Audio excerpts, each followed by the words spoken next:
We're going to talk about the real state of the hobby, not the shiny Instagram version, not the highlight reel version, the real version, the one that decides who makes money, who loses money, and who disappears.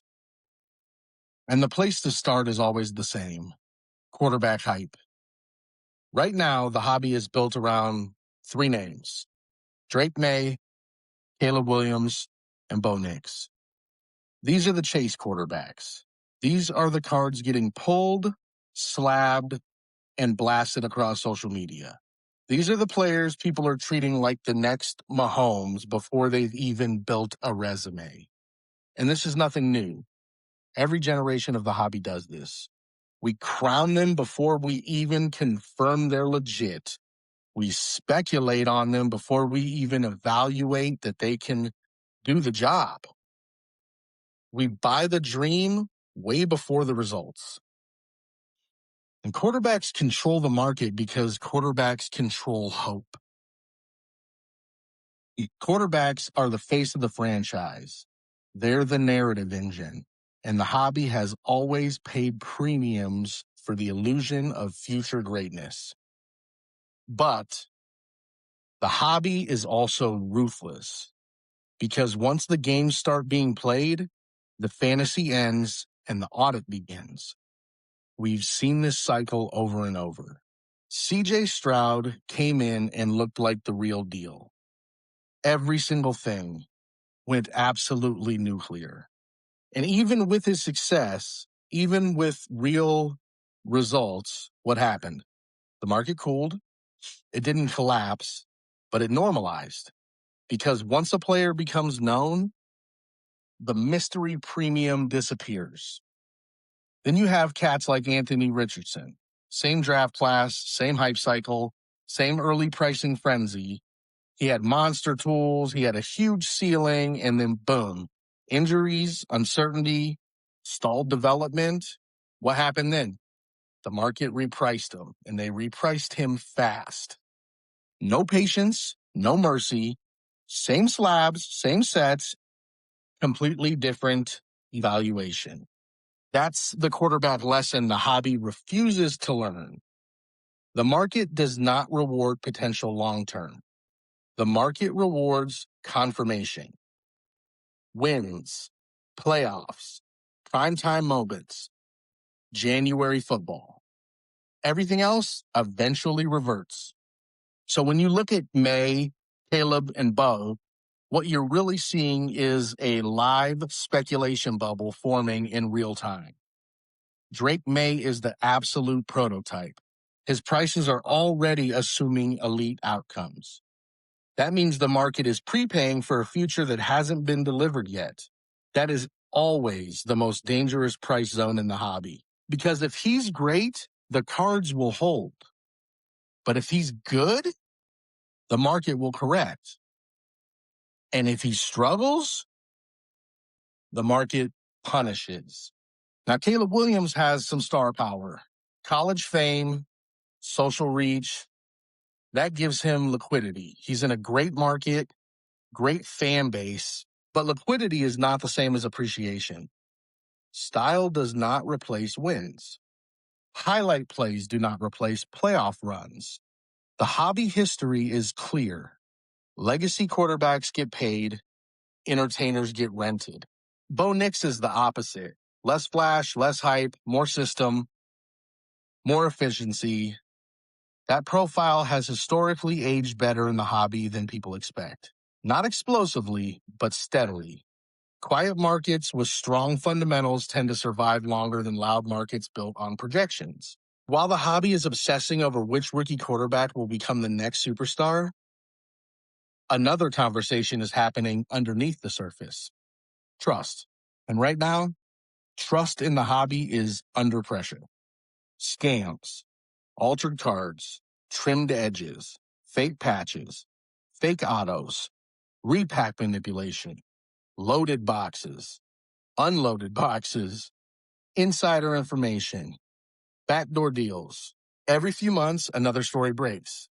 Another collector's burned, another group implodes, another seller disappears, Another company gets exposed. Shit, another whole admin team gets exposed. What does that do? It doesn't just hurt the victim, it hurts the entire ecosystem. Because the hobby runs on confidence, the moment confidence erodes, liquidity dries up. People stop buying, they stop grading, they stop chasing, they start hesitating. And hesitation is poison to a speculative market, which brings me right to the most controversial subject in the modern hobby, repacks. Listen, repacks aren't going away. They are a business model. They are entertainment, they are gambling, they are community, but they're also in some cases straight liability. Here's the truth nobody likes to say out loud, at least none of these influencers or none of the people that are making money off your clicks. There are clean repacks. There are dirty repacks. There are transparent repackers. And then there are repackers who hide behind straight hype and gimmicks. The problem isn't repacks themselves. The problem is information asymmetry.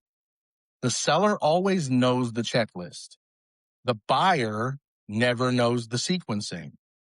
The seller knows the floor. The buyer only sees the ceiling. That creates temptation, and where temptation exists, abuse follows. Now tie this right back to quarterback hype. Why are rookies so heavily featured in repacks? Because rookies sell hope.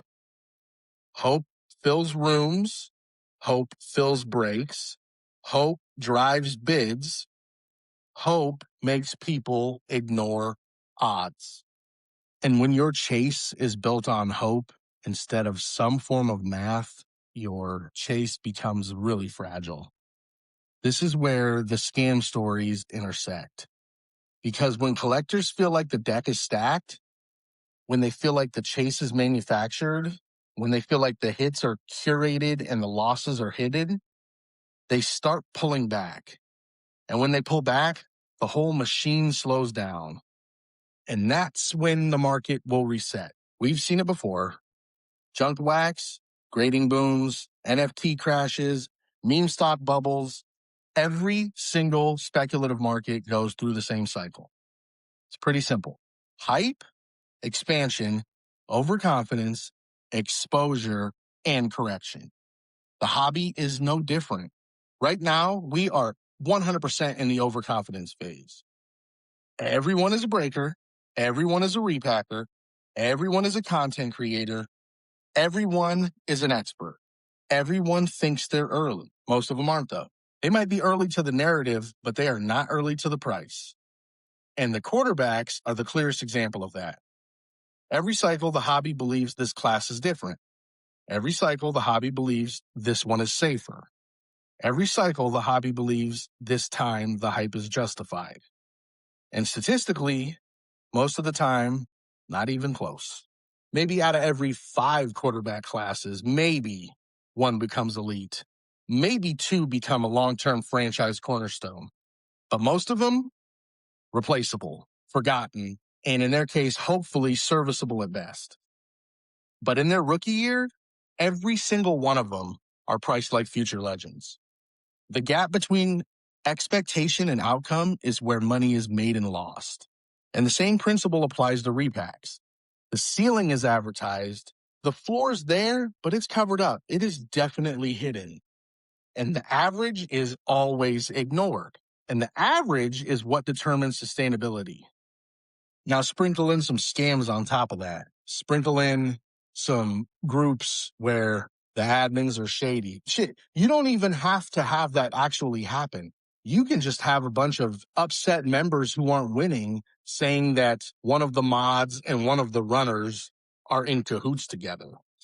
Because when people get burned, they don't just lose money, they lose faith. And when faith disappears, participation follows. And when the participation drops, prices follow. This is why trust is the real currency of the hobby. Not slabs, not autos, not serial numbers. Trust. Without trust, the market becomes a casino with no regulator. So where does that leave us? It leaves us in a hobby that is exciting, profitable, creative, and dangerous all at the same time. Rookie quarterbacks will continue to dominate headlines. Repacks will continue to sell. Flashes and lines will continue to dominate group activity. Scams will continue to surface. And the market will continue to sort winners from wishful thinkers. The collectors who survive long-term are the ones who understand cycles, the ones who respect probability, the ones who separate entertainment from investment, the ones who don't confuse hype with value. The hobby always rewards patience. The hobby always punishes emotion. The hobby always exposes shortcuts. Quarterback hype fades. Bad actors get caught. Repack models evolve. And the market resets. It always does.